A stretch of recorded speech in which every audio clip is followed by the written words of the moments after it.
Hey, welcome to the Hell Has an Exit podcast. I'm your host, Brian Alzate. This show is not affiliated with any specific 12-step program. If you or a loved one is struggling with an addiction, please find a local 12-step meeting. If you believe you may need detox or drug treatment of any kind, please call 888-699-9395 to speak to a specialist. The show is sponsored by United Recovery Project, a state-of-the-art drug and alcohol rehab facility. You can visit our website at unitedrecoveryproject.com.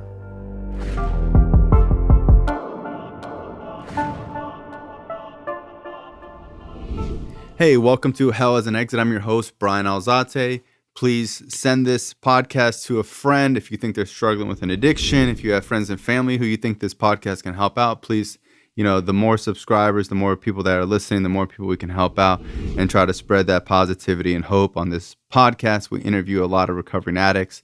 We do wrongful conviction stories, basically anyone who has a story of overcoming hell and living to tell about it.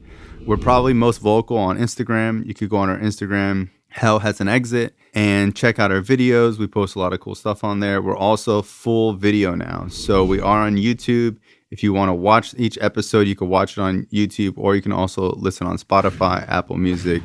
So with that being said, I want to introduce our guest today, Marty Tankleff. This guy has an insane story, one of the craziest stories I've ever heard. Shout out to my friend Tina. She introduced me to him. She sent me this article of this guy. I had kind of heard about it before, but he just has an amazing story. This guy was sentenced.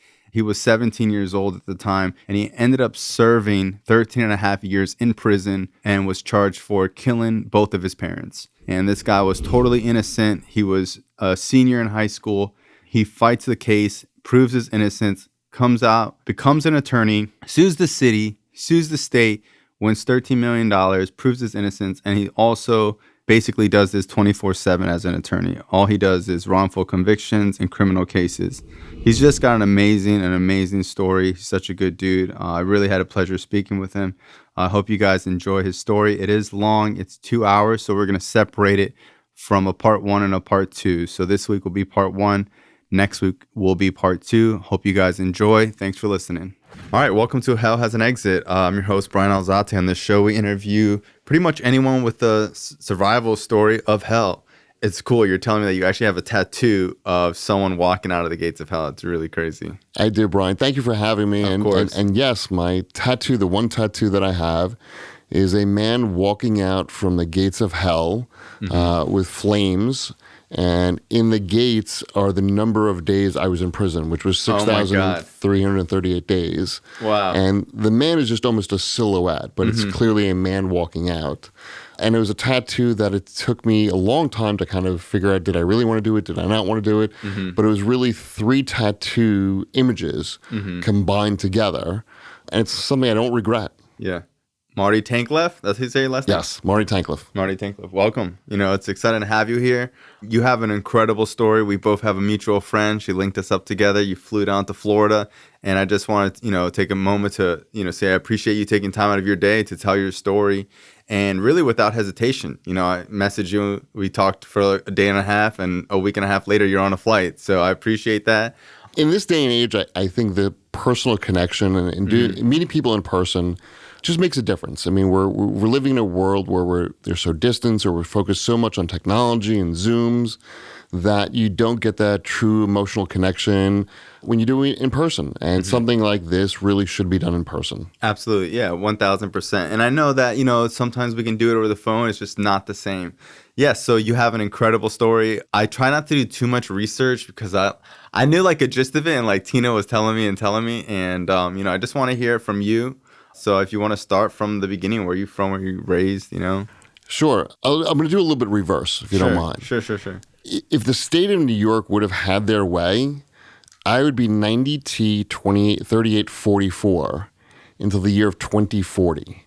So if the state of New York and Suffolk County had their way, I would still be rotting away in prison, wouldn't be eligible to the year 2040. Thankfully, I'm not. And all of this started in Suffolk County, New York in 1988. I was a teenage kid living the good life on the North Shore in a small community of Port Jeff. I lived in a little smaller community inside of Port Jeff called Belterre. Went to Port Jefferson High School, which was Earl L. Vandermeulen High School. And, I thought I was kind of like the everyday teenage kid back then. Except on September 7th, hell began for me. I woke up to discover that my father was clinging to life in his office and my mother was deceased. Wow. And from that moment forward, for a long time, my life was never the same. So you woke up in the midst of this? Someone broke into the house? So my father had a business partner by the name of Jerry Stewerman. Jerry Stewerman owned bagel stores. My father had invested approximately $500,000 in those bagel stores prior to 1988, over the past few years. I didn't know it at that time, but my father had started to demand some of the money back. Some of it was demanded back through notes, and there were other business dealings going on. My father was a tough guy, but he didn't really let on everything that was going on. And later on, we learned that my father had reached out to a friend to learn about possibly purchasing a shotgun.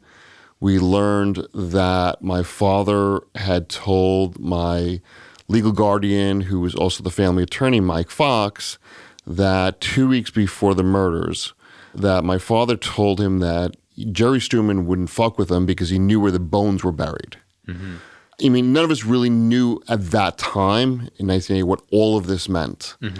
We later learned that what the bones were buried meant was that Jerry Stewerman's son, Todd, was a drug dealer dealing in kilos of cocaine, marijuana, and other drugs.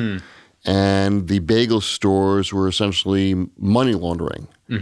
And growing up, you have no idea any of this is going on. You just live like a normal life. You're just going to regular high school. Going to regular high school. I mean, I actually worked in the bagel stores. Never saw any of this going on. Yeah. Probably because I wasn't, I don't want to say I was aloof, but in many ways, like, that didn't really concern me. I was probably more interested in having a bagel and dating girls. And, I was a flashy guy back then. I was a flashy kid. I was a show-off. I was spoiled. But my father was a tough guy. Grew up and didn't have a lot growing up. And even though he was having problems with Jerry Stewerman, it didn't stop him. And my father was part of a weekly poker game. And it just so happens on September 6th, the poker game was at our house.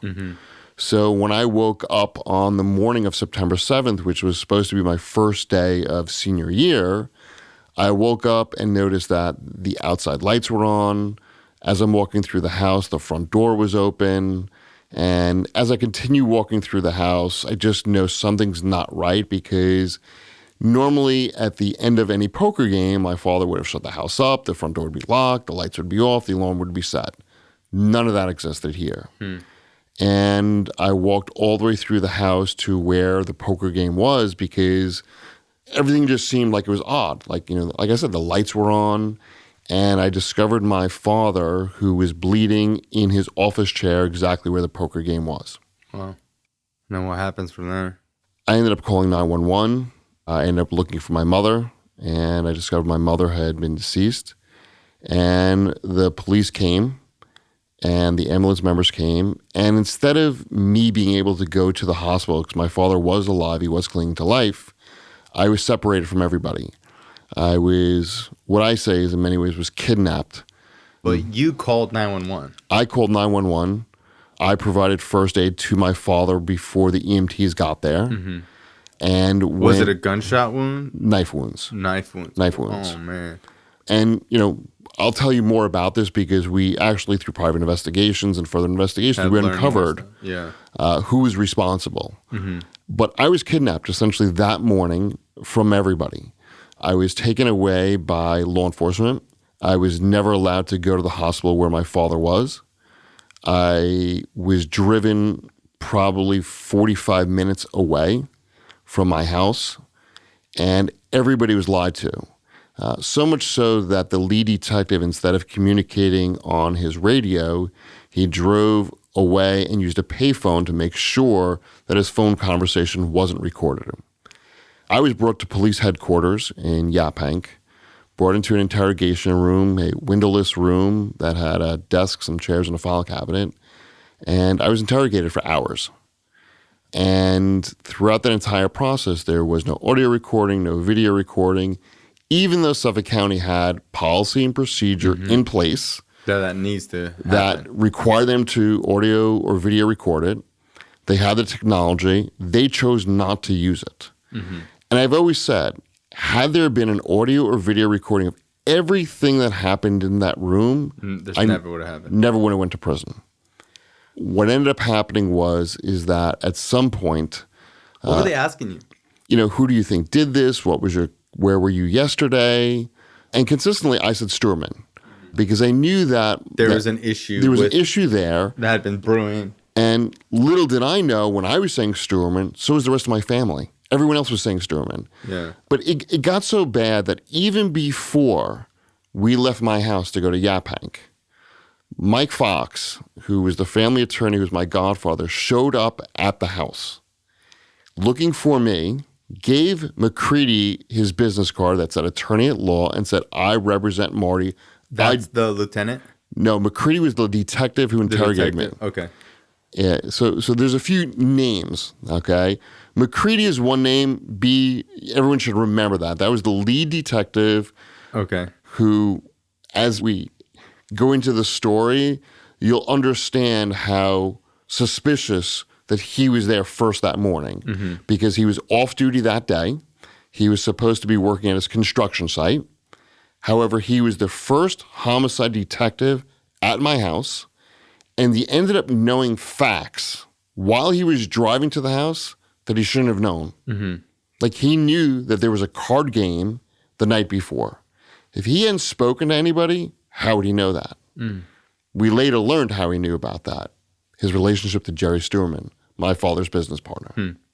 So then your attorney shows up there, tries to tell him, hey, you're not talking to my client because you're going to talk to me. And he just doesn't, he neglects that. McCready ignores it. Okay. Doesn't even acknowledge that I'm there, lies to him, and McCready takes me to police headquarters.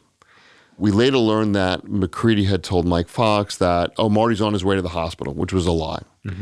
And back then in the 80s, Suffolk County had a consistent policy of interrogations leading to confessions. That's how they solved a lot of their homicide cases. There was a report that ended up being issued that talked about how, I think in Suffolk County, they had a 97 to 99% confession rate, which was unheard of. I mean, it was so high that the detectives at their softball game wore shirts that said like 99% on it because they were so proud of it. And that's because the tactics that they used were violent and psychological. Violence and psychological torture is really what they embody and they embolden, and the administration allowed the detectives to do that. But what's even worse is that the United States Supreme Court allows detectives to lie to youthful suspects. That is slowly changing now. To youthful suspects? What does that mean? So people who were, under 18. Okay. And I had just turned 17 on August 29th. When you mean lie, how is lying to an adult that much different than lying to a kid? Like, why are they allowed to lie to an adult? They're allowed to lie to everyone, but it's even worse when you lie to a kid. Of course. And thankfully, I've been involved some legislation that there are some states who have passed legislation that prevent law enforcement from lying to all suspects. Basically, like saying, oh, your friend already told us everything, stuff like that. Even worse. In my case, they said, we have your hair in your mother's hands. They said, your father was pumped full of adrenaline and he identified you as the murderer. Now, every interrogation expert, every false confession expert who's reviewed my case said, it is probably one of the worst examples of lying to a youthful suspect. Because they said, how many kids, if they were told that their parents said they did something, would just accept it? And just get scared and think that, like, the adults know best and it will get sorted out later.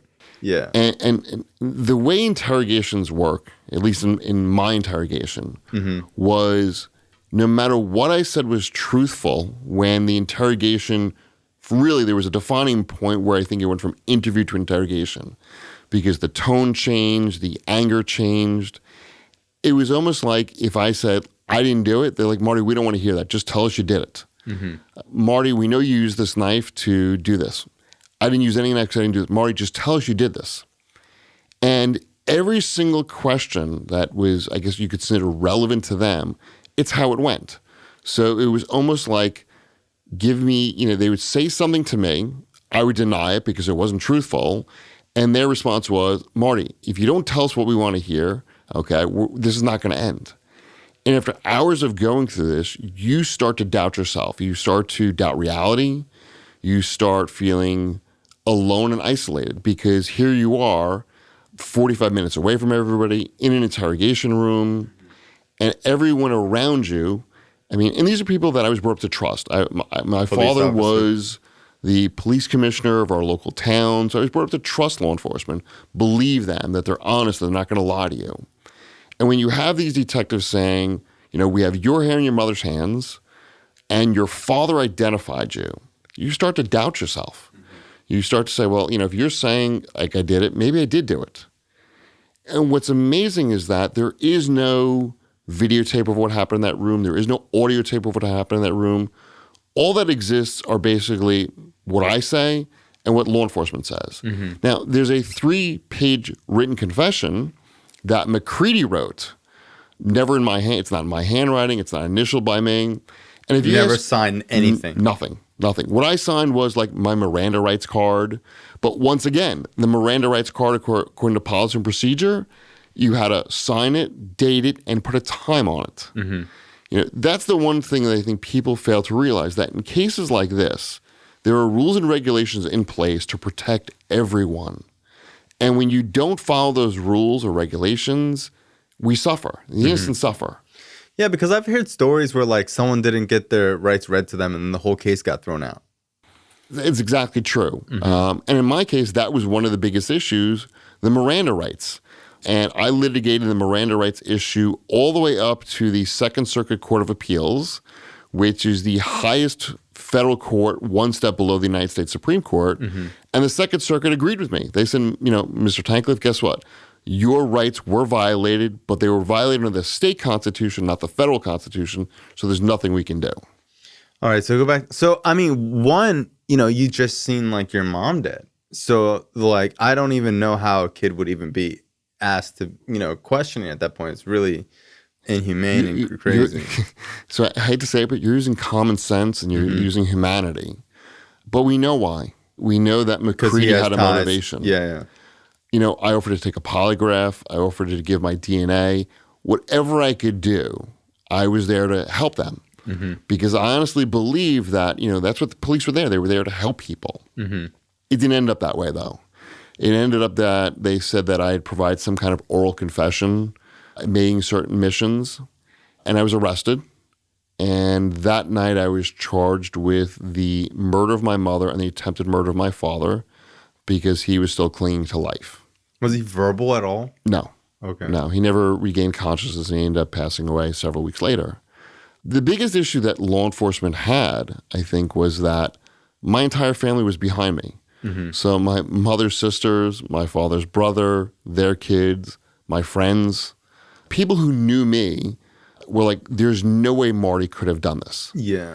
The problem is that the media, and this is something I've always said, is that our contributing factor to wrongful convictions is media. Is the media. When they accept what law enforcement tells them without challenging it, they're part of the problem. And I actually had a reporter in my case who was part of the problem. And when I got out, we met up. We are friends now. And she actually wrote a mea culpa piece admitting she was wrong, that she failed in her job as a reporter. Her job wasn't to report simply what law enforcement said, it was to report the truth. And I'm sure she's saying, like, this is a good story. Like, this is what's going to sell. This is a 17-year-old kid kills his parents is better than... Well, back then, the way law enforcement said was 17-year-old spoiled rich kid killed his parents for money. There's just one problem. The way my parents' wills were set up was I wasn't going to benefit till I was 25 years old. So as my Aunt Marianne said, what was he going to do from 17 to 25? So that was your motive. Wow. Okay? But the problem is every single motive that the prosecutors came forward with, they ended up disproving themselves in the trial. Mm-hmm. Everything. So I can't even believe that it goes to trial because your whole family must be like, this isn't it. It's probably this person. So I'm going to give you a basic set of facts, and you just tell me using common sense. There's two business partners. One of them is attacked, clinging to life. The other one cleans out a joint bank account, fakes his death, tells his family he's going to be swimming with the fish, flees from New York to New Jersey to California, has 5 aliases.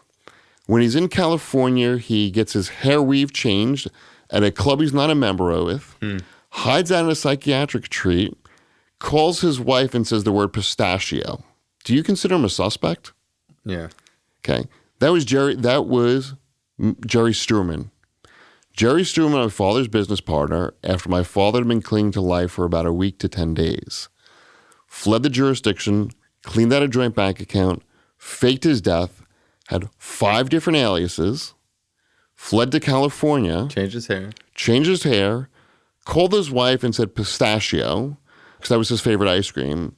And law enforcement claimed that in 1988 they were able to trace exactly where he was by him saying the word pistachio. And every law enforcement person I've said to said, absolutely not. But who do you think went out to California to bring Struman back? McCready.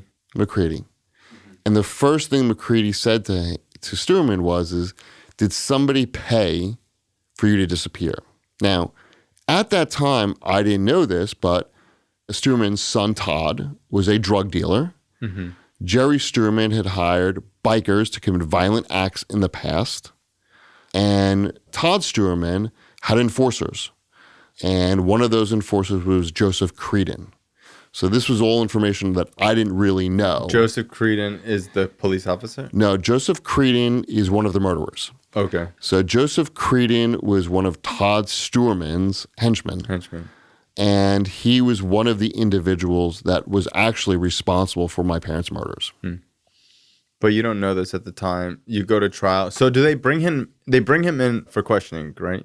Not really. Or they brought he him wasn't back. a suspect on the stand or anything like that? No. I mean, they brought him back. It was very, very calm. But prior to trial, we have what's in New York is called the Huntley hearing. So it's a hearing to assess any statements that were attributed to me, were they made voluntarily?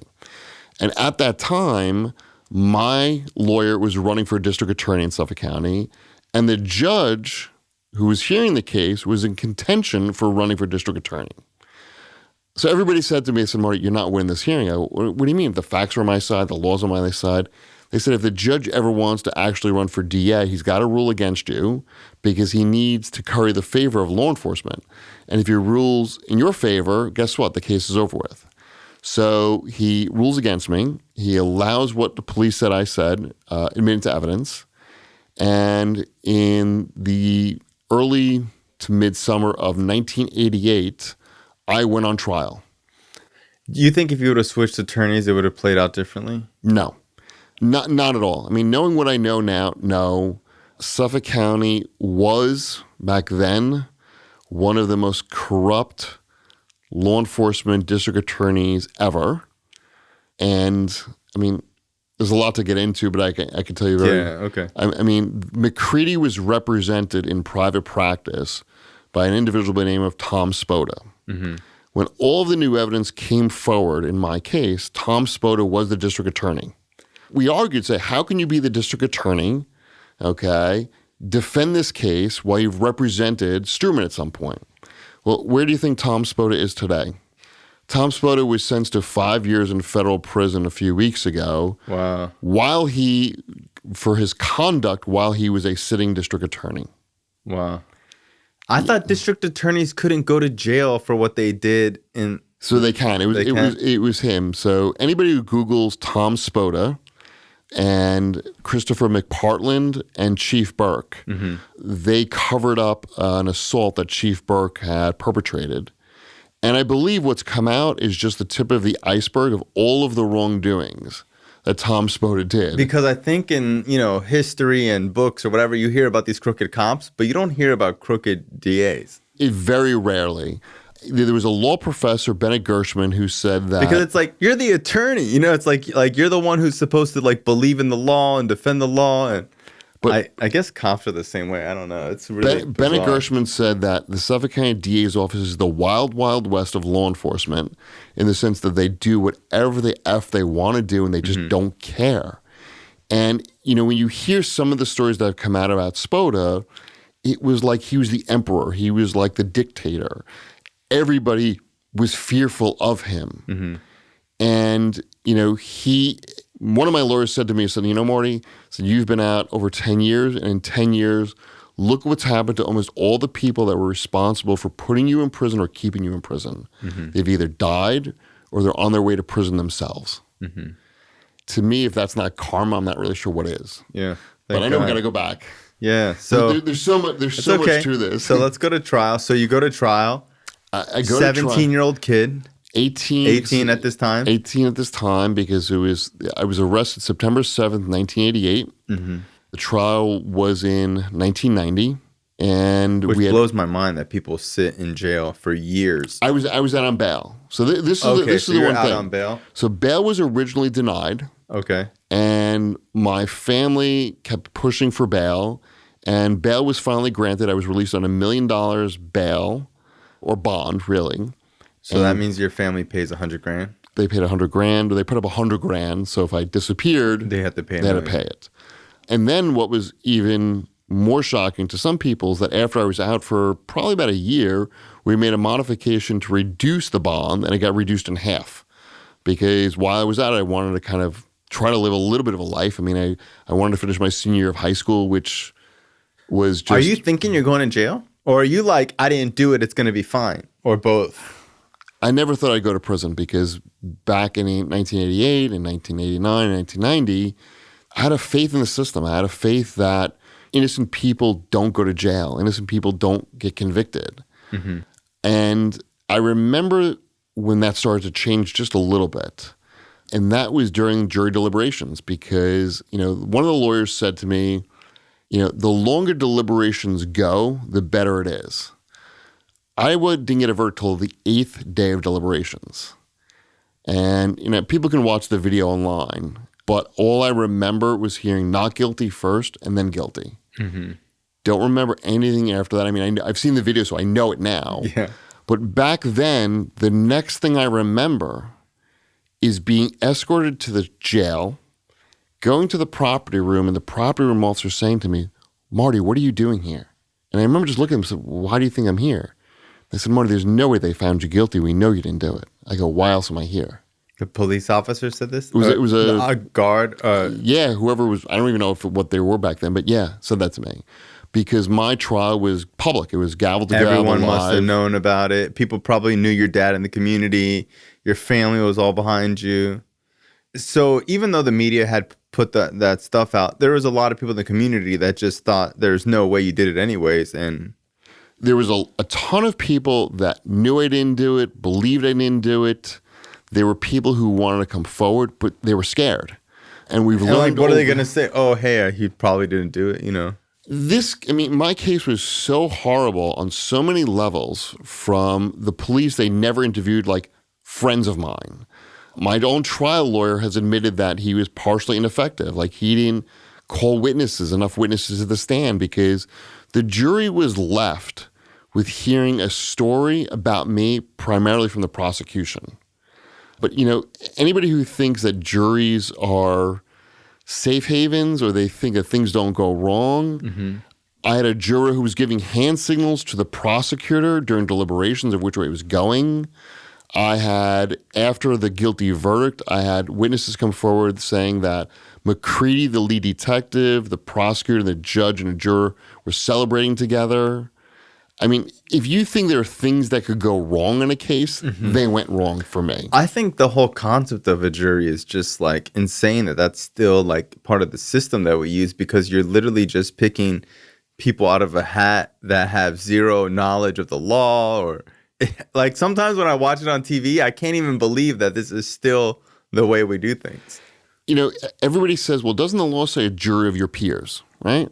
So I always tell people, what is that? What really is that, right? So if you're African American, you're 25, and all of a sudden you look over and you see people who are 40 to 70, all white. Is that truly a jury of your peers, right? It's not. It's one of the reasons why jury selection in America is so important to create diversity. I honestly think that court officers are really the best jurors ever. To this day, I'm still friends with some of the court officers that covered my case because they said, Marty, we knew you were innocent back then. I had a court officer who... And a court officer is just someone who, like, they don't do anything, right? No. I mean, what I mean is like what do they do? You're going to piss a little court officer when you say that. I'm going to defend them. They do a lot, right? So court officers really... I thought they just like make sure that no one throws a punch or something. They do a lot more than that. So court officers are really an integral part of the system.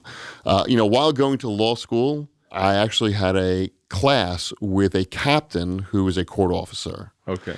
And we did a court observation with him, and we did a tour with him. And he said, he goes, there's one group of people you don't want to piss off when you go to court. And we're like, oh, the judge, the court officers. And we're like, why? They said, when you have that 10 o'clock court appearance and your client's supposed to be there at 10 o'clock, guess what? Your client could get lost. He may not get brought up. And it really is true because the court officers are security, they're management. They ensure that the courtrooms are safe for everybody. They help organization. They help clients. They help coordinate. They do a lot. If court officers didn't exist in the courtroom, I think you would have courtroom chaos. Yeah, I didn't mean it like that. I know. Like they're not making a deciding factor on which way the case goes. Their interpretation of the case is never brought up. They're not, but you know what? Court officers who are regular people who are in the courtrooms have they seen it all, and they kind of have. They've seen it all. They've seen good lawyers and bad lawyers, and they can probably look at the client and some of the tell signs. How people's demeanor are or whatever, they can kind of probably tell. It's interesting you said that because that's something I actually heard from a prison guard that actually came to visit me after he retired. And he said, Marty, he goes, I had been doing this job so long, I could look at somebody, communicate with somebody, and know if they were innocent or guilty. And I know human nature shouldn't really dictate that or define that, but when you have been around prisoners or people who are accused of crimes or whatever, you get a certain gut feeling, right? You get this gut feeling whether something's off or something's not off. Court officers are the same way. And they're very helpful. Without them, I think it would be problematic. Yeah. But I mean, one of the court officers was there during my trial, saw me found guilty. And he was there during my post-conviction hearings. And he actually stopped the proceedings and made a public speech. And he said, he goes, almost 20 years ago, he goes, I was here during the trial. I see a lot of the same family members. And here it is almost 20 years later. He goes, it's the same case, the same family members, and arguing the same thing. He goes, if I can retire knowing that Marty's going to be free, it's going to be okay. And thankfully, I ended up becoming free, so I'm on this podcast. Wow. That's what the court officer said 20 years later? Yeah. And since then, I've actually had a lot of communication with a lot of court officers who said, Marty, we all knew you were innocent. We all knew it. And I said, why? And they said, first of all, Marty, that we just knew you. We saw you. We knew it. They said, we also heard the evidence. And we knew some of the people that were involved in the case. We knew the history of them, McCready being one of them. Did that make you angry? It's like, if you knew, why did you not, cause a scene, do something? My anger really, is not the court officers, right? I say that the failures really start with law enforcement and they continue with the DA's office.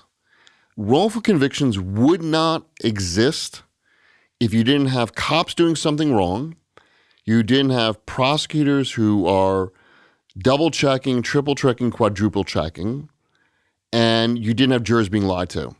Because in most cases, they're jury trials. And nobody's going to prison unless the jury says guilty. And the jury kind of believes the cop. It still blows my mind that we're still going by with this oath system. It's like... One of my friend's fathers was actually picked for, he was doing the jury selection process, and it was a gun case. And the defendant was sitting there, and during the selection process, my friend's father says, "You got the gun? If you don't got the gun, don't pick me." And they were like, "Okay, you're excused." He's like, "You're accusing this guy of shooting somebody. You don't got the gun, don't pick me." All right? The sad thing is that in my case, I was free. The jurors saw me during lunchtime sitting with my family. And after they found me guilty, some of them were spoken to, and they said, "Why did you find Marty guilty?" I'm like, "Well, we thought he was guilty." You thought he was guilty? That's what you did. There's no... Really? You thought he was guilty? The problem is that when law enforcement delivers, what I would say is a package to the jurors, and they're left with no other answers, right? But in my case, we actually had other answers, right?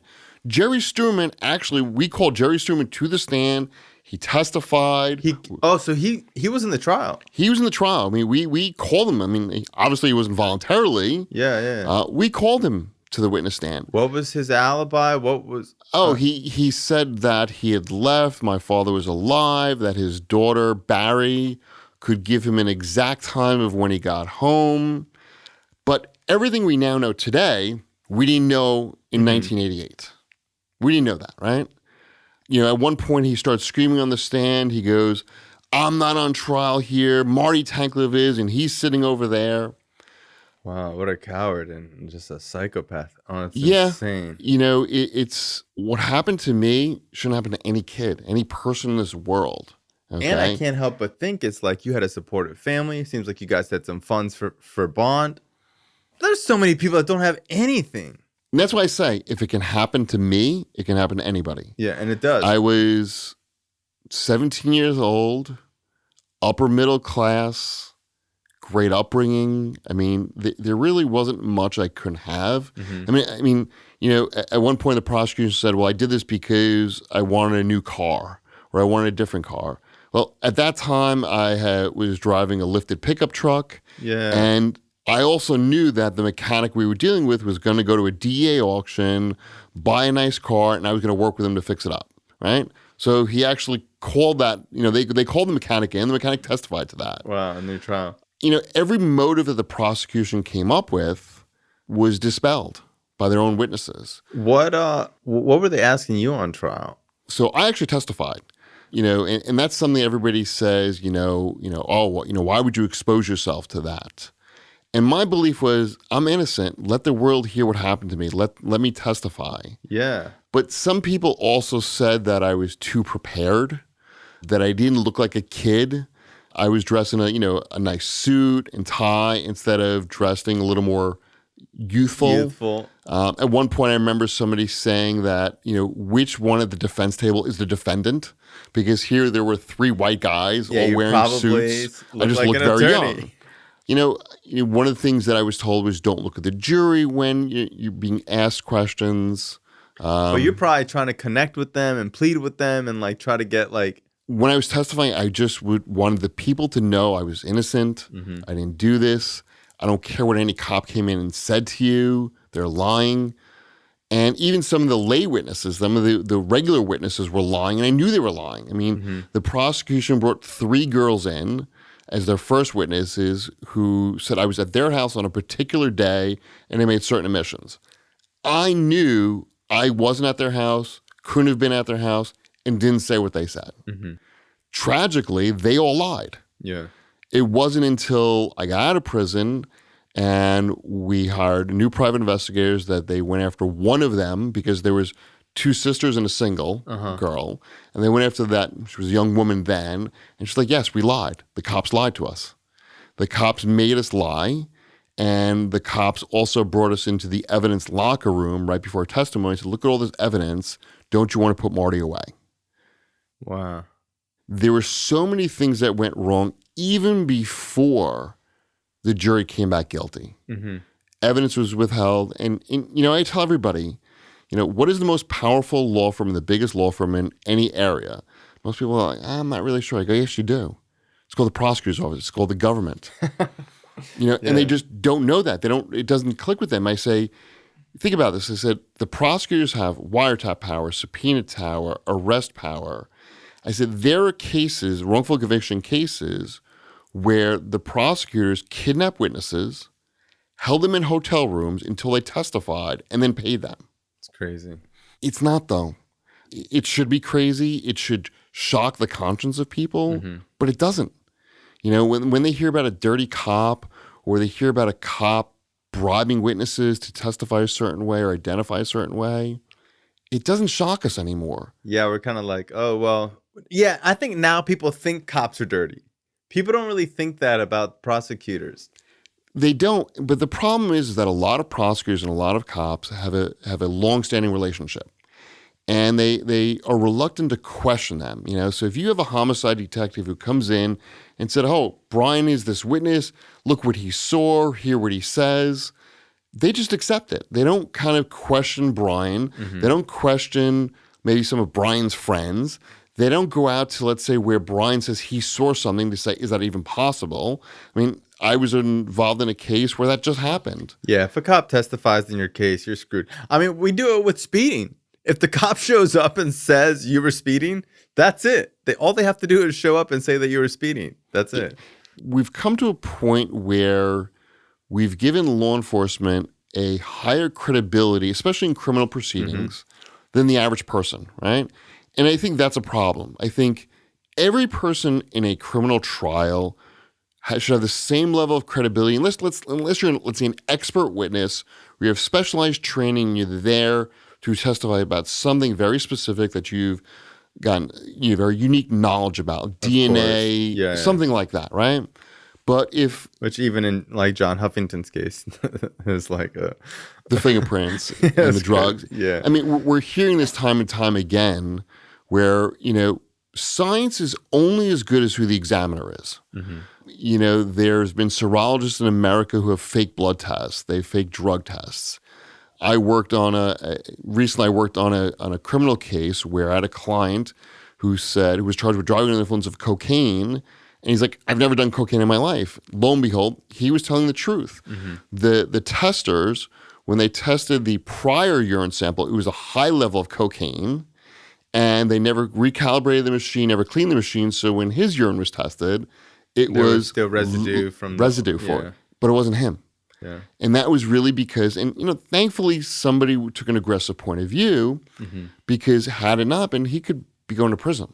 Yeah. And I think that's where a lot of wrongful convictions, if you dig deep into wrongful convictions, there's two, I would say, overriding factors, right?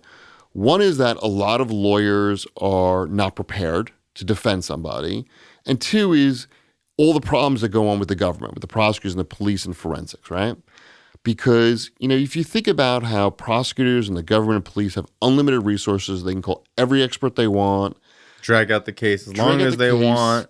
Whereas most people, I mean, coming up with $30,000 to fight a case is probably all they can really come up with. And that's probably going to court 3 times.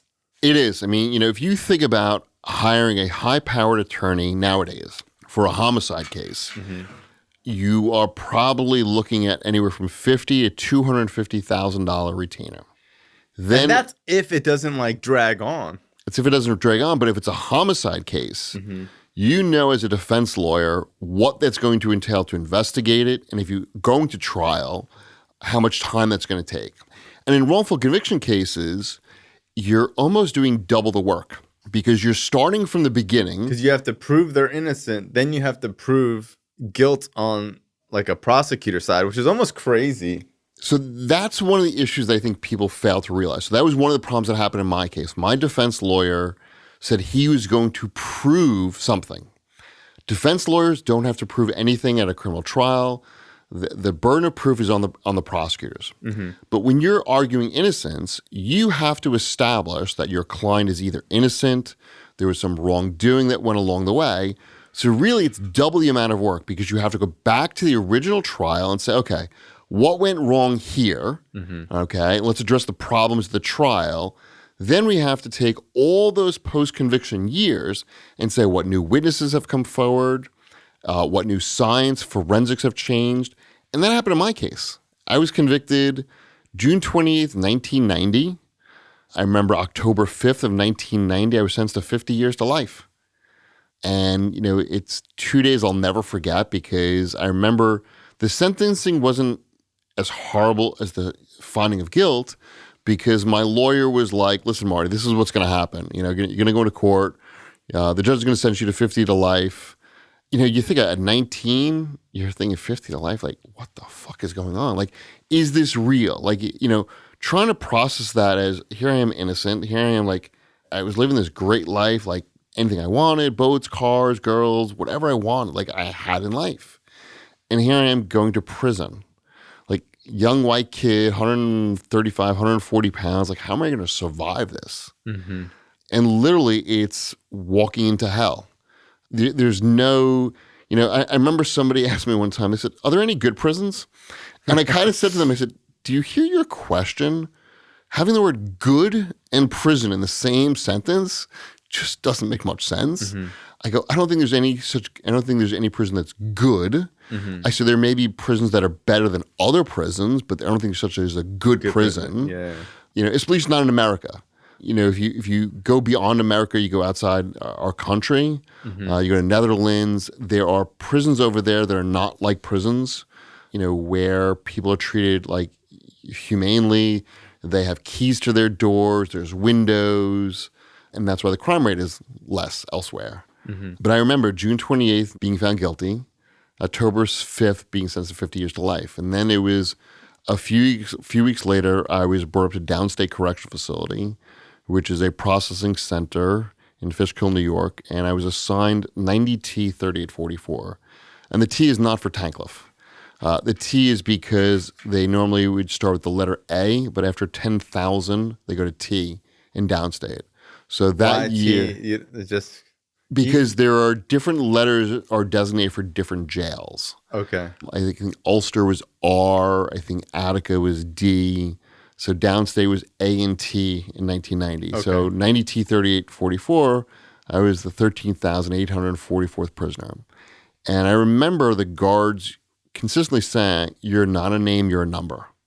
That was pretty much drilled into us no matter where we went, that you're 90T 3844. And that's a hard thing to process when you've grown up kind of a normal life, that now all of a sudden you are a number and you're in a prison full of convicted murderers, rapists, robbers, mm-hmm. and those are just the guards. Those aren't the prisoners. Mm-hmm. Because in some of the prisoners are less harmful than the guards. Yeah. The violence that exudes in some prisons is scary as shit. But I also know that there's a lot of humanity in prison which people are shocked about. I was in Clinton Correctional Facility and there was a female officer who was scared of one particular prisoner. And she approached a group of us and she said, listen, Maury, she goes, if anything ever happens, please protect me. And we looked at her, it was like, Linda, what are you talking about? she's like, yeah, the guards won't protect me. She goes, you guys will. Wow. And it was one of those defining moments when we understood that she saw the humanity in us. Mm-hmm. There was one officer in prison. His name is John. I won't say his last name. Mm-hmm. But he was the best officer ever in prison. He was an officer who used to say, I come in for 8 hours a day. If something during that 8 hours that can make your life better, I'll do it. And I'll tell you, we had the most respect for him. He was human. He was caring. He was kind. He was compassionate. He suffered from some of his own evils mm-hmm. that he was able to share with some of us. But I think that's what made him such a unique person. And then I can go to the extreme, okay, and I'll say this guy's name, Randy McClure, who was a guard at Comstock, mm-hmm. who loved to tell the old guards what I was in jail for and get other guards to try to harass me. Oh, wow. And try to get me hurt. And by other guards? By other inmates. Thankfully, it didn't work. Mm-hmm. Thankfully, it didn't work because he was one of those vicious, malicious guards who just didn't come to do their job. Mm-hmm. He was one of those guys that would come to do their job and stir shit up. Mm-hmm. I mean, what other experience did you have from being like this sheltered kid to like going into prison? Like what were like some things you learned very quickly, like the do's and don'ts of like going there? There's really nothing that can prepare you. Mm-hmm. My first exposure was going into the Suffolk County Jail, and I made some associates, and I stayed in touch with a few of them because they were going into state prison. So I kind of had a little bit of a heads up. But, living in a 6x9 cage in Suffolk County Jail where you've got a bed, a toilet, a sink, and there's bars, there's no privacy. You learn that privacy is gone. If you're not very strong-willed and strong-minded, prison will destroy you. If you think about every time you go on a visit, when you come off the visit, you have to get stripped naked, bend over, you have to spread your butt cheeks. The officers can be very abusive during that process as well, very demoralizing.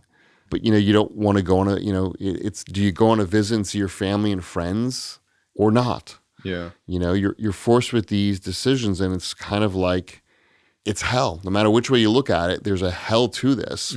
I mean, you're living in a cage. You're being held captive. I used to tell people I was kidnapped. I was kidnapped by the state of New York and thrown away, and they prayed I would just disappear and die. Wow. What was your family going through? Like, were your family telling you, like, oh, we're going to get you out of here, we're going to get a different attorney? Everybody believed that. Everybody, my lawyer said, listen, I'm going to step away. I'll help you get a new lawyer, because most lawyers who do trials don't ever do the appeals. So we had one of the best appellate lawyers come in who thought, Marty, this is great. We've got some great legal issues, we've got great factual issues. But also realize this, that from the moment I was found guilty, more witnesses were coming forward that were providing my lawyers with favorable and exculpatory information. That continued for years. Favorable to you? To me. Yeah. That, literally, within days of me being found guilty, we had witnesses come forward saying, oh, the police were looking at other suspects. There was jury misconduct. And literally before I was sentenced, because most people would say, wait a minute, June 28th, October 5th, that's a really long window. That's because we had post-conviction hearings where we had witnesses testifying, and we were trying to say, listen, look at all this new stuff that came out. Didn't matter. So here I was in prison. I go from downstate to Auburn Correctional Facility. Auburn is really in the dead center of a town. The cell blocks are so tall that they overlook this 40-foot wall that you can actually look into the town. And I remember meeting somebody there by the name of Bill who said, the easiest people to convict are the innocent, and they're the hardest to exonerate. And he said, Marty, you're going to have to figure out a way to help yourself and fight for yourself to get out. And I'll never forget that, because it was at that moment I was like, okay, I'm going to spend as much time in the law library, researching the law, helping my lawyers out. And that's what I did. In 1993 was when my first appeal was argued. And now you're thinking you're getting out. I'm thinking the system has to work. I'm thinking like, okay, you know what? You can't incarcerate an innocent person. Like, the system can't function this way. And I'm saying, okay, you know what? The law's on my side. The facts are on my side. Like, this is going to work. And I remember the lawyers saying, that they filed the briefs. They were strong briefs. They go to court. They argue the case. It's 4 judges. And the reason why I say 4 judges is because my uncle Mike, who's an attorney in California, asked my appellate lawyer, Mark, and said, what happens if it goes 2-2? Mark goes, never happens in criminal cases, not in the second department. Well, what do you think happened in my case? 1-2-2. Went 2-2, right? So unbeknownst to us, a 5th judge was brought on, and the 5th judge had a connection to the Suffolk County DA's office. We never knew he was brought on. All of a sudden, the decision comes out. It was 3-2. 2 judges voted to dismiss the indictments against me and set me free. 3 voted to keep me in prison. It was at that moment I kind of went, like, what the fuck? Like, and this is 3 years. Let me ask you, how much law did you learn in 3 years? A lot. I mean, I spent as much time in the law library as possible. I understood appellate issues. I understood how in the first level in New York, you can argue facts and law. But when you go to if you lose in the appellate division and you have to go to the Court of Appeals, it's primarily only law. You think at that point you're just as knowledgeable as most attorneys? No. Okay. I don't think, Mark Pomeranz was... I just want to know, like, how much law education you could get in prison in 3 years. A lot. Okay. A lot. I mean, I ended up working in the law library, so I ended up doing as much reading and research as I could. Computers weren't available in prisons back then, so we learned the old-fashioned way of picking up a book and shepherdizing. A what? A book. I'm just messing. Yeah. Oh, listen, don't feel bad. When I got out and I went to the lawyer's office, I said, "Where's the law library?" Guy pointed at a computer. I go, "I don't know how to use that." They go, "Go ahead, you'll figure it out." Wow. And it was one of those moments I was like, "Oh shit! Like, what do I like?" I was used to walking into, like, when I was going to law school, having a physical library, I was like, okay, I'm in my, like, natural realm. Like, I understand this. It's like a whole nother thing. I'm trying to just, like, wrap my head around this. So you can't. Nobody can. I mean, you can't fathom that here I am, 1920, in prison, 50 years to life, in Auburn, hanging out with bikers who are, like, 6'6", long hair, tattoos, like, true badasses in the prison system, right? And yeah, I was gonna ask, like, who's your friend in prison? Who's your friends in prison? I had a very diverse friends, and I mean, like, the biker Sonny and Pirate and Rex, and like there were a lot of these guys. And the weirdest thing is, I remember like a group of them saying, "You know, Marty, like we actually wish you were guilty." I'm like, "What?" They're like, "We would feel better of you hanging out with us if you were guilty. Like, we know you're not, and you don't belong here." And it was like, it was one of those moments in prison. Did they like corrupting you? It wasn't. It was almost though like. Even the prisoners felt bad for you. Felt bad for me. And even the prisoners could see I was innocent and didn't belong there. And I'm thinking to myself, like, these were stone cold criminals and they were bikers. They knew things. Like, they knew how the system worked. They just knew it, right? But I remember in 93 getting that phone call, and I remember the lawyer saying, like, well, we got good news and bad news. And thinking, like, oh, fuck. Like, good news and bad news? Like, well, the good news is 2 judges voted to dismiss the indictments against you and set you free. And I'm thinking, like, which doesn't mean anything. Like, so what's the bad news? Like, well, 3 voted against you to keep you in prison. I'm kind of like, what? Like, it just almost didn't process. Because I'm like, wait a minute, we went 4 judges. How did that happen? If you want to say there's a good sign to this, okay, is that the dissenting opinion was so powerful, it left a resonating impact with some people in the legal system and the judiciary. And in New York, it's one of those weird things that you have to ask permission to appeal to the next higher court. Because I had 2 judges that voted in my favor, I could ask one of them to grant me permission. So we did. We asked them permission. They went up to the next higher court. And the next higher court actually agreed to hear my case. They heard my case. They ruled, after the oral argument, the lawyers thought, oh, it went great, 1994. But I remember getting a phone call. Marty, we got some bad news. What? They all ruled against you, 7-0. And every time the decisions came down, it's almost like a boxer getting knocked down, and you have to figure out a way to get back up. And I think it was like Gus D'Amata had this phrase about, it's not how many times you get knocked down, it's how many times you get back up to fight. I got up a lot of times. I mean, at one point during my case, I think the prosecutor said, well, 17 courts ruled against Marty.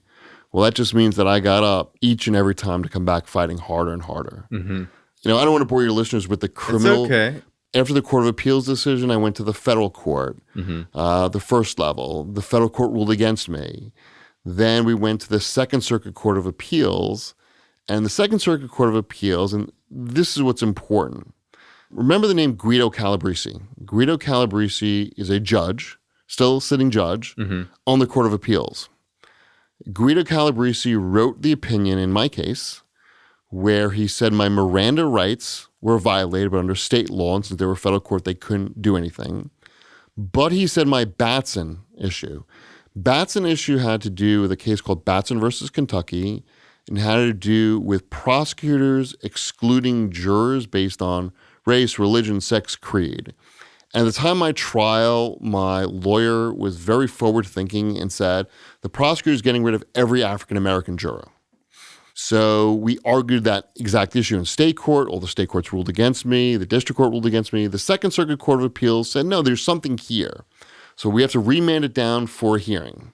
So I'm thinking to myself, okay, you know what? Here's a bright light. Like, here's something. Like, finally somebody's seeing something. But it was also a bright light because finally a court said, yeah, Mr. Tankleff, your rights were violated. So we took their decision and went back to the New York State Court of Appeals, and the appellate division said, listen, you both got it wrong. The Second Circuit just showed us that. They denied me. Now, when the case got remanded on this Batson issue to assess the jury issue, it ended up going back into Suffolk County. You would think that, after all this, that maybe I'd have a fair shot. No way. We ended up getting a judge whose daughter worked in the DA's office in the same division that was fighting to keep me in prison. The daughter's boss was the one prosecutor that was going to have to testify at the hearing. Nobody disclosed that at the hearing.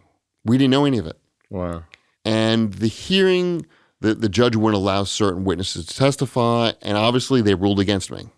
About 6 months later, we uncovered that the judge, the daughter, and this whole relationship, and we said, we want this case reopened up. We want a new hearing. Nope, denied. At that point, I had argued my case, back down all the way up to the federal courts. I've been up to the Supreme Court. And finally, the lawyers that were representing me, and one of them was Steve Braga, who said, what's never been done here, right? And we all said, well, what's never been really done was an investigation, right? Because McCready and his crew focused on me, developed institutional blinders of what we thought back then, and just left it at that. Now, I have to backtrack to 1993 because it's important.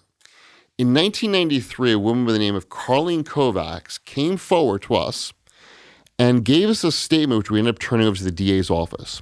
She said, I was at a party where Joseph Creedon, if you remember, Joseph Creedon was one of Todd Struman's henchmen, and Joseph Creedon confessed that he was the murderer of Marty's parents. This is 1993. We gave that information to the DA's office in 1993. And they did nothing.